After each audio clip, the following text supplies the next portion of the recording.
yung kawork ko, malaki ata puhunan din na withdraw. So ayun na nga sinasabi ko, no.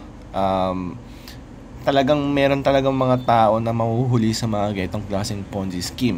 And hindi naman ako nagkulang sa pag-remind sa inyo na isa po itong form of scam, isa po itong form of Ponzi scheme.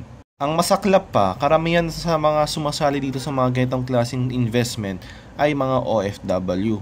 Hindi ko alam ba't hindi nyo lang ilagay yung pera nyo or investment nyo sa mga legit na platform.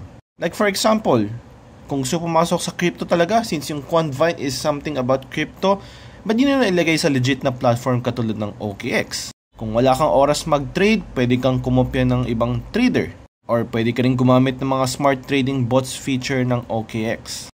Pero syempre, hindi naman ibig sabihin nun, wala ka ng talo or hindi na mababawasan yung capital mo or yung investment mo. Meron pa rin tayong mga risk dyan.